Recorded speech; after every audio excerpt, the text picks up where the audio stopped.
Lammiin keenya kunoo akka malee tahee rakkoo fi dararaan qaamni isaa dhumatee namummaadhaa bahee rakkoo keessoo isaanii qaama isaanirraa sirritti hubatu warri biyya bulchuu sittin dhagahamu yoo lammiin dhumatu warri biyya bulchuu sittin dhagahamu yoo lammiin dhumatu nurraan dararinaa lammii koo maaloo nuuf hiikaa obsuu dadhabne kaa dararaa lammii koo ijji mimmaanii onneetu nu dhiiga maali carraan keenya alaa fi keessatti rakkoo simanna ilma namaa irraa furmaanni dhabame rabbitti himanna ilma namaa irraa furmaanni dhabame rabbitti himanna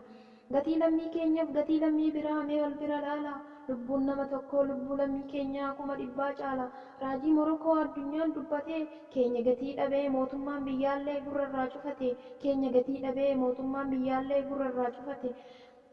bulchitoonni biyyaa namarraan dhalanne maaf jabaattu garaa eessaa dhufte ati kalammii darartu yaa jireenya baraa namni namaaf nahuun maaf tahiree yakka namni nu dhagahu kan nu dhagahutti ol qabanna harka namni nu dhagahu kan nu dhagahutti ol qabanna harka lammiin koo dararaa fi rakkoon qaama isaa fixatee gaafa biyyaa bahu nan jiraadha sehee nagahaan hojjetee lammiin koo dhiiga tufe kunoo tahee akka malee yaa rabbi lammii koo dhaqqabi maal qabna si malee yaa rabbi lammii koo dhaqqabi maal qabna si malee